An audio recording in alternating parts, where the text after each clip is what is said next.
Olá a todos, meu nome é Walter dos Santos e este é o canal Explicando a Notícia. Pessoal, estamos aqui no portal do Supremo Tribunal Federal, em que tem a seguinte publicação: o STF decidirá se Justiça pode estabelecer prazo para a realização de perícia médica do INSS. No recurso ao Supremo, o INSS questiona a decisão do Tribunal Regional Federal da 4ª Região, que fixou prazo máximo de 45 dias para a realização das perícias médicas, sob pena de concessão automática de alguns benefícios. Essa notícia se refere àqueles casos em que o INSS demorava demais para a realização das perícias médicas, bem como proferir o resultado.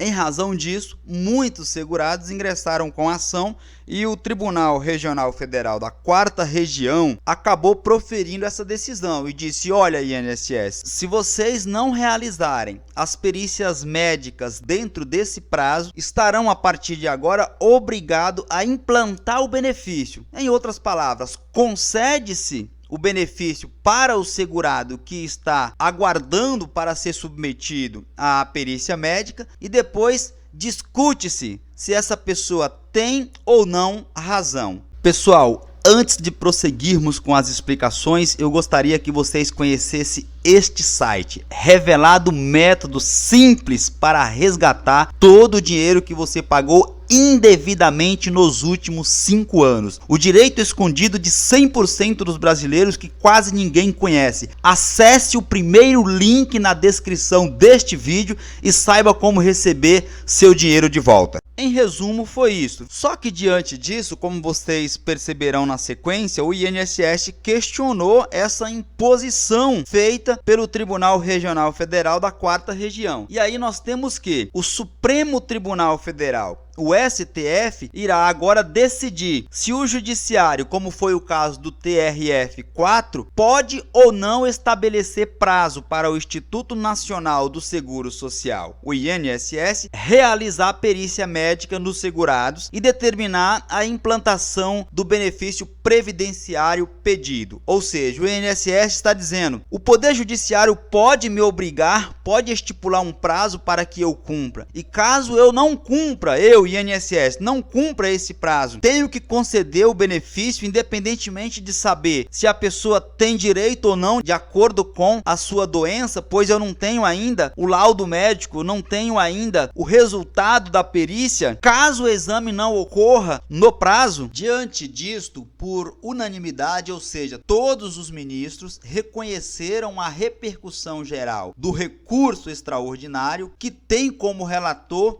o ministro Alexandre de Moraes. Somente nessa parte aqui, a repercussão geral, a fim de ficar registrado aqui para os nossos seguidores, a repercussão geral, ela é o requisito de admissibilidade do recurso extraordinário, como é o caso aqui, referente à existência de questões relevantes do ponto de vista econômico, político, social ou jurídico que ultrapassem os interesses subjetivos da causa. Mais adiante aqui nas explicações, vocês compreenderão melhor, no caso aqui, os segurados e o INSS. Tudo isso que eu estou falando para vocês, só para prosseguirmos com as explicações, estão previstos lá no artigo 543-A da Lei número 5.879 de 1973, também conhecido como Código de Processo Civil. Só que esse Código de Processo Civil, aquele outro, tá? O antigo, não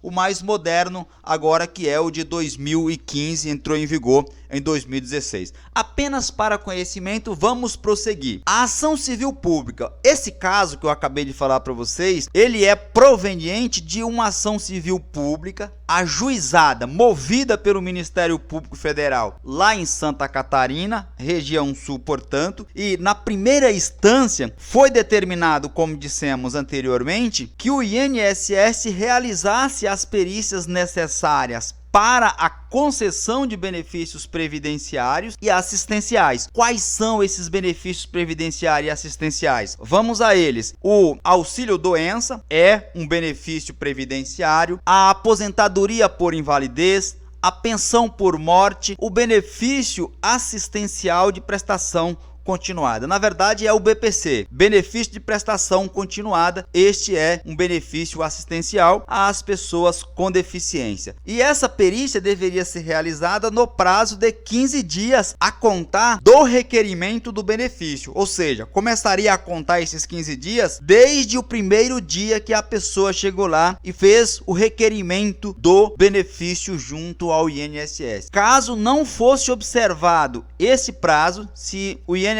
extrapolasse, não atendesse esse prazo, os benefícios deveriam ser concedidos ou mantidos até que o segurado fosse submetido à perícia médica. Ou seja, tudo aquilo que eu disse anteriormente, ou você realiza a perícia do segurado de imediato a fim de resolver a situação, se concede um benefício ou mantém aquele benefício que ele já recebe após a realização da perícia médica, ou se você não realizar essa perícia num tempo razoável, no exemplo aqui, no prazo máximo de 15 dias, deve continuar recebendo o benefício ou deve ter a concessão do seu pedido de imediato até que essa perícia seja realizada. Ao examinar uma apelação que o INSS fez, o Tribunal Regional Federal da 4ª Região, o TRF4, excluiu do alcance da decisão os benefícios acidentários e fixou o prazo máximo de 45 dias para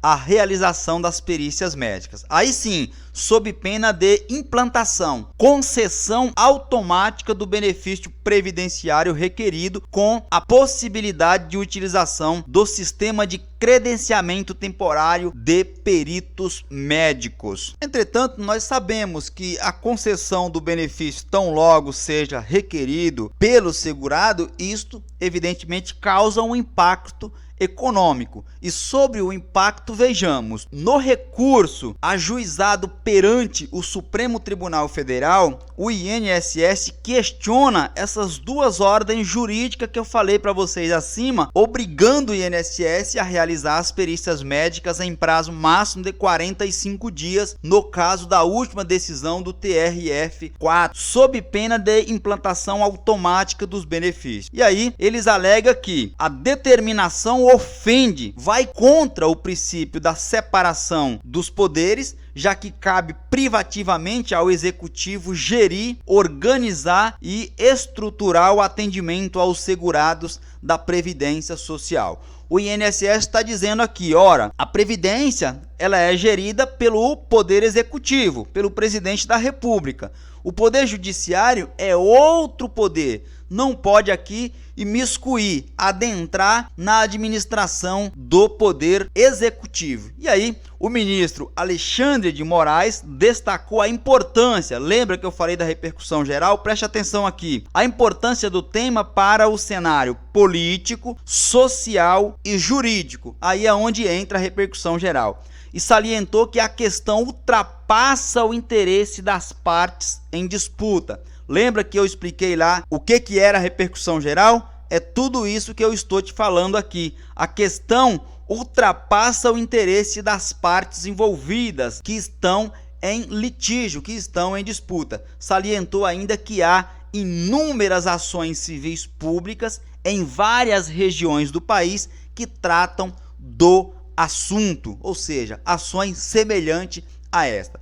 Para o ministro, é essencial discutir a legitimidade de tais ordens judiciais. Quais ordens? Que obrigam o INSS a realizar as perícias médicas em determinado espaço de tempo, ou se não, conceda o benefício até que as perícias sejam realizadas sem que haja específica e prévia dotação orçamentária, sem que haja dinheiro para atender essas determinações, pois a desconsideração de suas consequências econômicas, isso aqui é o ministro falando, pode comprometer direitos mais prioritários em razão da impossibilidade de o Estado satisfazer a todas as necessidades sociais. Nas palavras do ministro Alexandre de Moraes, abre aspas, este caso terá a importante função de definir como o magistrado deve proceder quando a solução pela via judicial do imobilismo da administração acarretar enorme comprometimento das verbas públicas, foi o que salientou aqui o ministro. Essas informações